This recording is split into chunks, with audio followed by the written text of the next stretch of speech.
Hi అండి. Welcome to our channel Telugu audio FM. నిన్ను చూడక నేనుండలేను కదా 37వ భాగాన్ని ఇప్పుడు మనం వినేద్దాం. ఈ కథను రచించిన వారు గౌతమి గారు.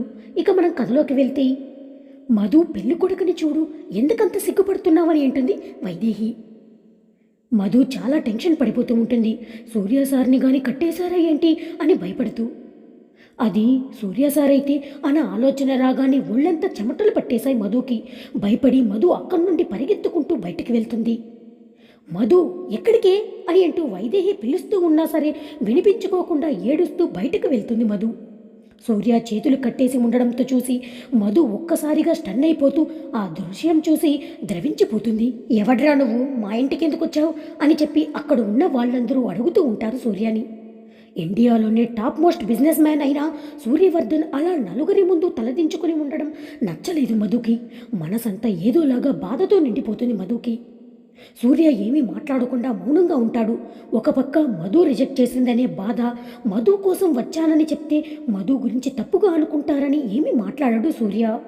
చెప్పరా, ఎందుకొచ్చావు, ఏమీ మాట్లాడవేంటి అని కేశవ కోపంతో అక్కడున్న కర్ర తీసుకుని కొట్టబోతాడు. మధు పరిగెత్తుకుంటూ వచ్చి అడ్డుపడుతుంది. ఆ దెబ్బ సూర్యకి తగలకుండా కర్ర మధు భుజానికి తగులుతుంది. అది చూసి అక్కడున్న వాళ్ళందరూ స్టన్ అయిపోతారు. కాత్యాయిని, వైదేహి, కృష్ణమూర్తి అలాగే సూర్య కూడా. మధుకి దెబ్బ తగలడంతో మధునే కొడతావా అని అంటూ కోపంతో ఊగిపోతూ ఉంటాడు సూర్య కల్లెరజేసి. మధు అంటూ పరిగెత్తుకుంటూ వస్తుంది వైదేహి. ఏంటి ఈ పిచ్చి పని అంటూ దగ్గరికి వస్తుంది. మధు వెక్కి వెక్కి ఏడుస్తూ, అమ్మా సూర్య సార్ని వదిలిపెట్టమని చెప్పమ్మా అని వైదేహి భుజం పట్టుకుని ఊపేస్తూ ఉంటుంది మధు. మధు కళ్ళల్లో బాధ వైదేహి చూసి ఆశ్చర్యపోతూ, ఎందుకే ఇంతలా ఏడుస్తున్నావు, సరే చెప్తాలే అని అంటుంది. సూర్య కూడా మధు తన గురించి అంతలా ఏడవడం అస్సలు ఎప్పుడూ చూడలేదు, ఆశ్చర్యపోతూ ఉంటాడు. అది చూసిన కృష్ణమూర్తి, ఆ అబ్బాయిని వదిలిపెట్టే కేశవ్ అని అంటాడు. కేశవ్ సూర్య చేతులు కట్టేసిన తాడుని విప్పుతాడు. మధు వెంటనే సూర్య దగ్గరికి వెళ్ళి, సూర్య సార్ మీకు ఎలా ఉంది ఇప్పుడు అని ఏడుస్తూ కంగారు పడిపోతూ చూస్తూ ఉంటుంది ప్రేమగా. సూర్య చేతులు తాడుతో కట్టడంతో కందిపోయి కనిపించడంతో మధుకి చాలా బాధగా అనిపించి చూస్తూ ఉంటుంది ఏడుస్తూ. మధు తనపై చూపించే ప్రేమకి సూర్య ముగ్ధుడైపోతాడు. అపురూపంగా మధు వైపే ఎంతో ప్రేమతో చూస్తూ ఉంటాడు సూర్య కళ్ళార్పకుండా. గాయమైన చేతిని ప్రేమగా నిమురుతూ కళ్ళ నుండి నీళ్ళతో నొప్పిగా ఉందా అని అడుగుతుంది మధు. అందరూ తమను చూస్తున్నారని కూడా గుర్తించకుండా. మధుకి గాయమైన సంగతి కూడా మర్చిపోయి సూర్య కోసం తప్పించిపోతూ ఉంటుంది.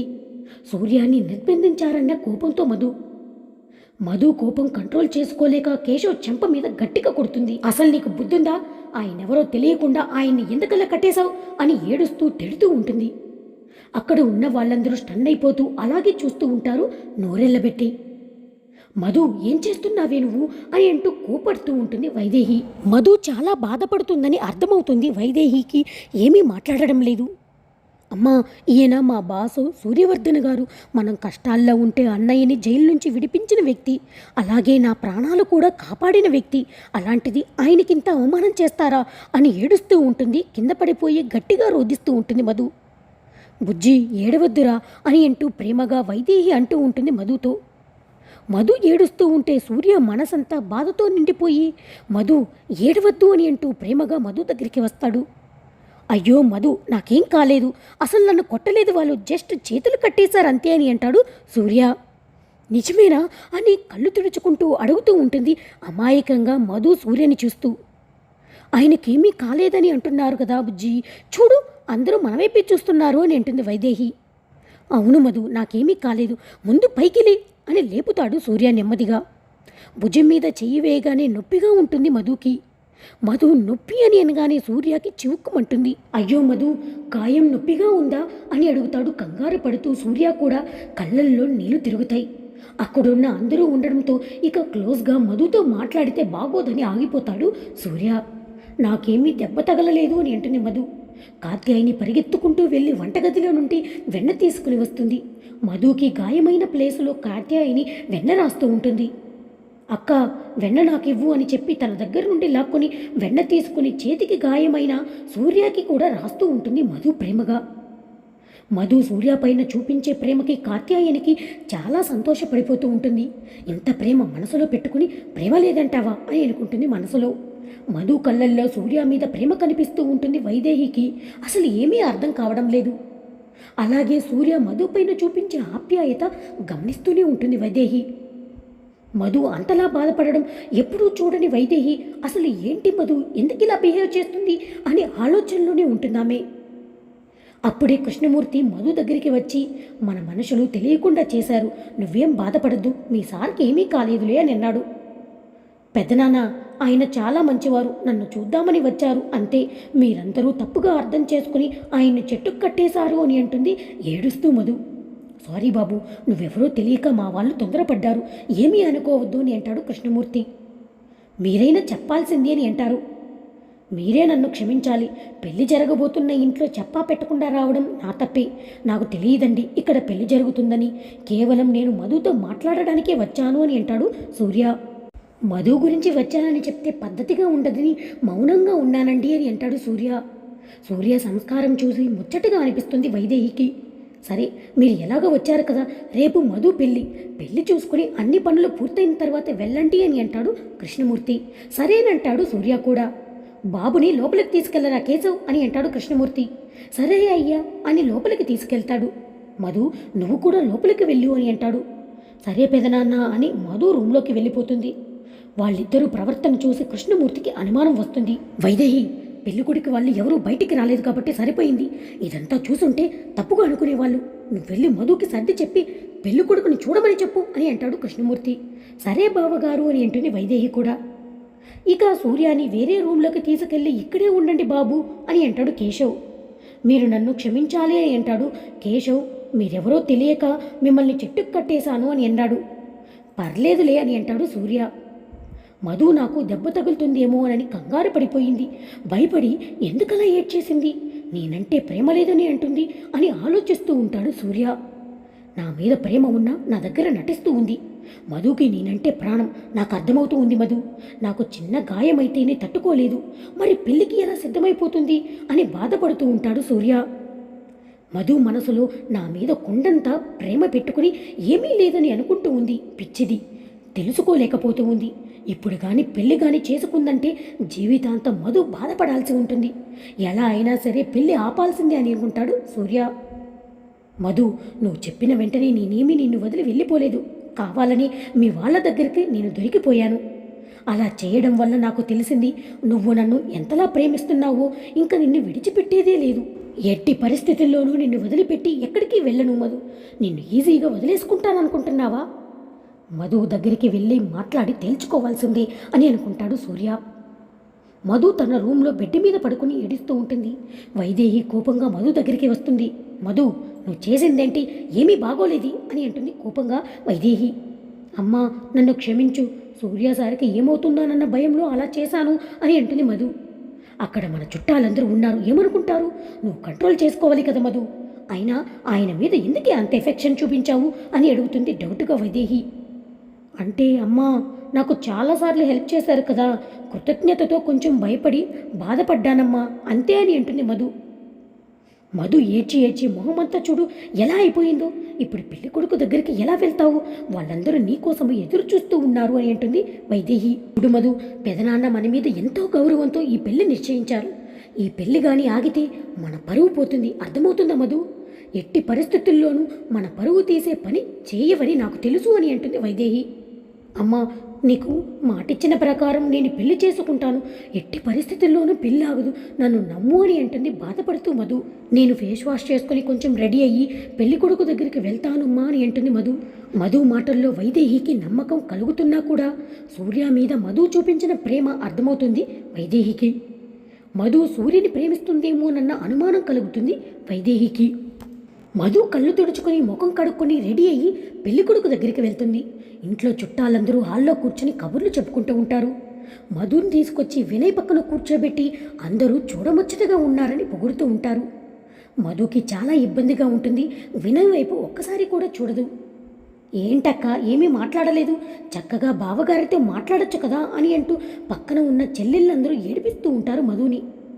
వినయ్ మధుకి సైటు కొడుతూ పక్కన ఉన్న మధుతో ఎలాగైనా మాట్లాడాలని ట్రై చేస్తూ ఉంటాడు. మధుకి చాలా ఇబ్బందిగా, చాలా చిరాగ్గా, ఇరిటేషన్గా ఉంటుంది. మధు మనసంతా బాధతో నిండిపోయింది. అప్పుడే అక్కడికి వస్తాడు సూర్య. మధు పక్కన వినయ్ని చూసి సూర్యకి ఒళ్ళంతా మండిపోతూ ఉంటుంది. చాలా కోపంగా మధు వైపు చూస్తూ ఉంటాడు సూర్య. సూర్య తన వైపు చూడడం మధు గమనించి, సార్ నన్ను చంపేసేలా చూస్తున్నారే, ఓరి దేవుడా నేనేం చేయను అని బాధపడుతూ ఉంటుంది మధు. వినయ్ వైపు చూడాలని కూడా అనిపించలేదు మధుకి. చాలా బాధగా గుండె నిండా బరువుతూ ఉంటుంది. మధు సూర్య వైపు చూస్తూ ఉంటుంది.